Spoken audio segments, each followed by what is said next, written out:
So when you print out the 3-piece invitation set, it looks like this. And you have your cut lines here and here. And if you flip it over, it's just blank on this side. And the best way to cut this out is actually to cut this line here first. Line it up with the edge of your paper cutter and trim. And I actually was a little short there.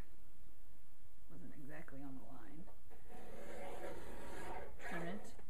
And then turn, line it up,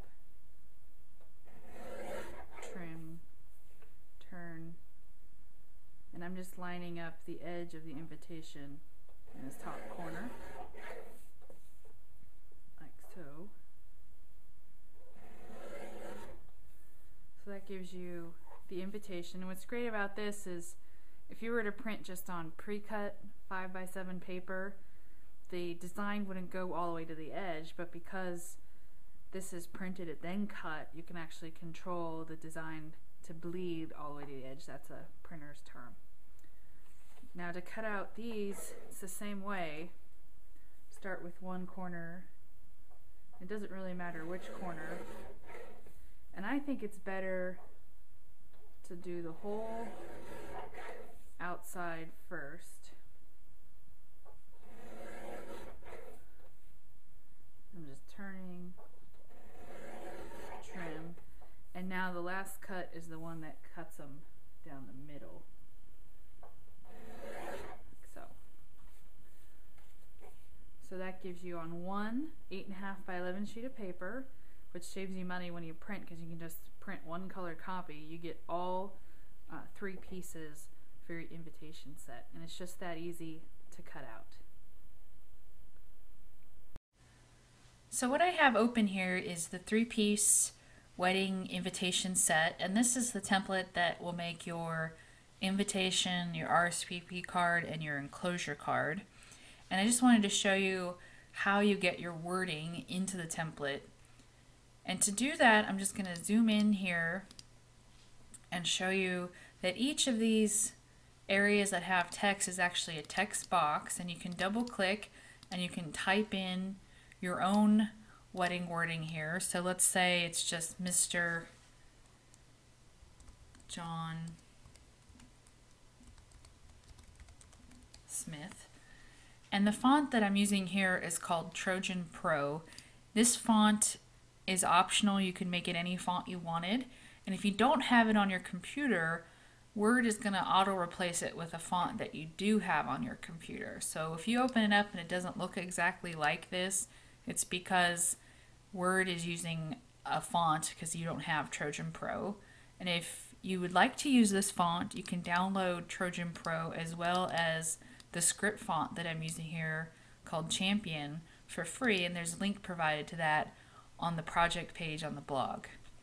So you'll notice that the text box for the bride and groom's name is separate from the details, and that's just so you can kind of move this around and line it up exactly how you want it. And how I'm moving the text box is I simply click by clicking onto like anywhere on Marie here, and I get this 4-headed arrow. I would just click, hold, and now I can drag this anywhere on the screen. And when I'm dragging, I'm holding the mouse clicker down. And you can just click and type this. So if you wanted to change this to Esther K.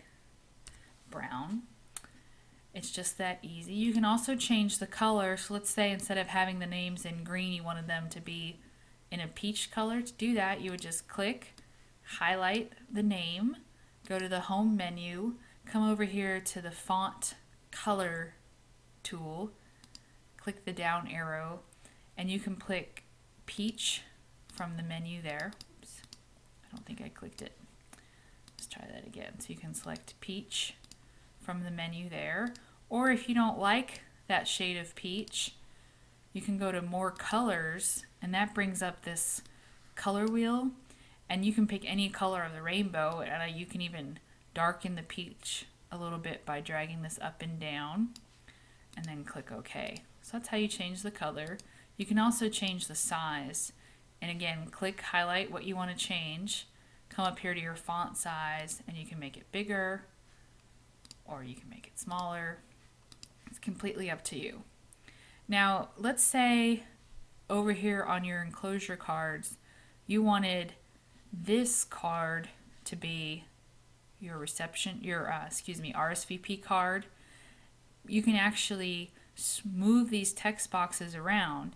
So again, I just bring my mouse up to this text box, click, and I get that four-headed arrow, and if I click and hold, I can actually drag this text box down and these text boxes up, and now this can become my RSVP card.